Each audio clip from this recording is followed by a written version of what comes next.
ಎರಡನೇದ್ದು ಜ್ಞಾನ ಅಂದರೆ ಏನು ಅಂತ ನಾನು ಡಿಫೈನ್ ಮಾಡ್ಲಿಕ್ಕೆ ಹೋಗುವುದಿಲ್ಲ.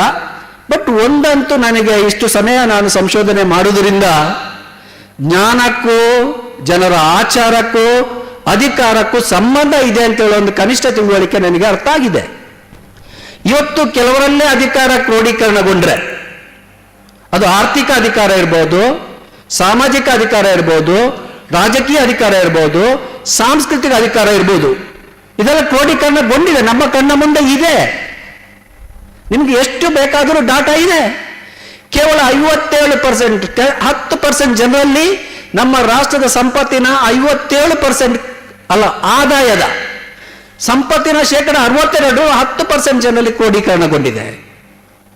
ರಾಜಕೀಯ ಅಂತ ಹೇಳಿದ್ರೆ ಇವತ್ತು ಕೆಲವು ಕೋಟಿಗಟ್ಟಲೆ ಖರ್ಚು ಮಾಡಿದ್ರೆ ಯಾರೂ ಕೂಡ MP MLA ಬಿಡಿ ಒಂದು ಪಂಚಾಯತ್ ಮೆಂಬರ್ ಆಗ್ಲಿಕ್ಕೆ ಸಾಧ್ಯ ಇಲ್ಲದ ಸ್ಥಿತಿ ಇದೆ.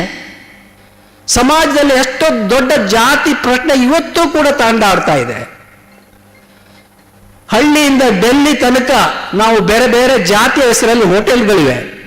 ಬಟ್ ಇವತ್ತು ಕೂಡ ದಲಿತರ ಹೋಟೆಲ್ ಬೋರ್ಡ್ ಹಾಕಿ ವ್ಯಾಪಾರ ಮಾಡುವ ಸ್ಥಿತಿ ಇದೆಯಾ? ಇಲ್ಲಲ್ವಾ? ಸೊ ಹೀಗಾಗಿ ಇಷ್ಟೊಂದು ದೊಡ್ಡ ಮಟ್ಟಿಗೆ ಒಂದು ಸಣ್ಣ ವರ್ಗದಲ್ಲಿ ಅಧಿಕಾರ ಕ್ರೋಢೀಕರಣಗೊಂಡ್ರೆ ಅದಕ್ಕೆ ಜ್ಞಾನ ಕೂಡ ಕಾರಣ. ನಾವು ಸೃಷ್ಟಿ ಮಾಡಿದವರು. ಇದೇ ಯೂನಿವರ್ಸಿಟಿಗಳಲ್ಲಿ, ಕಾಲೇಜುಗಳಲ್ಲಿ ನಾವು ಏನು ಜ್ಞಾನ ಸೃಷ್ಟಿ ಮಾಡ್ತೇವೆ, ನಾವು ಏನು ಮಕ್ಕಳಿಗೆ ಪಾಠ ಮಾಡ್ತೇವೆ, ದಟ್ಸ್ ಈಕ್ವಲಿ ರೆಸ್ಪಾನ್ಸಿಬಲ್. ಯಾಕಂದ್ರೆ ಜ್ಞಾನ ಆಚಾರ ವಿಚಾರಕ್ಕೆ ನೇರ ಸಂಬಂಧ ಇದೆ. ಕೆಲವರು ಅಧಿಕಾರ ಕ್ರೋಢೀಕರಣಗೊಂಡ್ರೆ ಇಂತಹ ಒಂದು ಸಮಾಜ ಸೃಷ್ಟಿಯಲ್ಲಿ ಕೇವಲ ರಾಜಕೀಯ ಪಕ್ಷಗಳ ಪಾತ್ರ ಮಾತ್ರ ಅಲ್ಲ, we are equally participant, responsible. So ಹಾಗಾಗಿ ನಾವು ಇಂಥ ಸಂವಾದಗಳಲ್ಲಿ ಈ ಜವಾಬ್ದಾರಿಯ ಬಗ್ಗೆನೂ ಚಿಂತೆ ಮಾಡಬೇಕಾಗಿದೆ.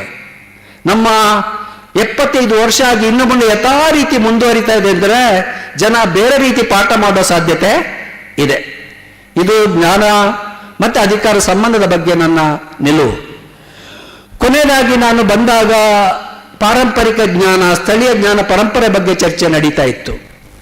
ನಾನು ಕೂಡ ಅದರ ಪರನೇ.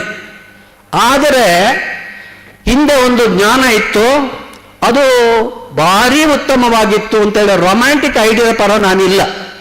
ಜ್ಞಾನ ಇದೆ. ಇವತ್ತು ಕೂಡ ರೈತರು ಮಾತ್ರ ಅಲ್ಲ, ಸಣ್ಣ ಪುಟ್ಟ ವ್ಯಾಪಾರಿಗಳು, ಉದ್ದಿಮೆದಾರರು ಅವರ ಪಾರಂಪರಿಕ ಸ್ಕಿಲ್ ಬಳಸಿಕೊಂಡೇ ಬದುಕ್ತಾ ಇದ್ದಾರೆ. ಈ ಯೂನಿವರ್ಸಿಟಿಗಳು ಅವರೊಟ್ಟಿಗೆ ಡಯಲಾಗ್ ಮಾಡಲಿಕ್ಕೆ ಸೋತಿದ್ದಾರೆ. ಅಲ್ಲ, ಅವರನ್ನು ಪರಿಗಣಿಸಲೇ ಇಲ್ಲ. ಬಟ್ ನಾನು ಹೇಳ್ತಾ ಅವರೊಟ್ಟಿಗೆ ಡಯಲಾಗ್ ಮಾಡಬೇಕು. ಹಾಗಂತೇಳಿ ಅದನ್ನು ರೊಮ್ಯಾಂಟಿಸೈಸ್ ಮಾಡುವುದಲ್ಲ, ಅದನ್ನು ವಿಮರ್ಶೆ ಮಾಡಬೇಕು. ಅದರಲ್ಲಿ ಏನು ಇವತ್ತಿನ ಬದುಕಿಗೆ ಅನ್ವಯ ಆಗ್ತದೆ ಅದನ್ನು ಅಪ್ಡೇಟ್ ಮಾಡಲಿಕ್ಕೆ ನಾವು ಟ್ರೈ ಮಾಡಬೇಕು. ಆ ದೃಷ್ಟಿಯಿಂದ ಪಾರಂಪರಿಕ ಜ್ಞಾನ ನೋಡಬೇಕು ಅಂತ ಹೇಳುವುದು ನನ್ನ ನಿಲುವು. ಸೊ ಇದು 3 ವಿಚಾರಗಳನ್ನು ನಾನು ಹೇಳಿ ನನ್ನ ಮಾತನ್ನು ಮುಗಿಸ್ತೇನೆ. ನನ್ನನ್ನು ಇಲ್ಲಿಗೆ ಇನ್ವೈಟ್ ಮಾಡಿದ ಮಲ್ಲಿಕಾರ್ಜುನ್ ಮತ್ತೆ ಈ ಯೂನಿವರ್ಸಿಟಿಯವರಿಗೆ ನನ್ನ ಕೃತಜ್ಞತೆಗಳನ್ನು ಸಲ್ಲಿಸ್ತೇನೆ. ಮತ್ತೆ ಈ ಹೊತ್ತಿಗೂ ಕೂತು ಕೇಳಿದ ನಿಮಗೂ ಧನ್ಯವಾದಗಳು. Thank you.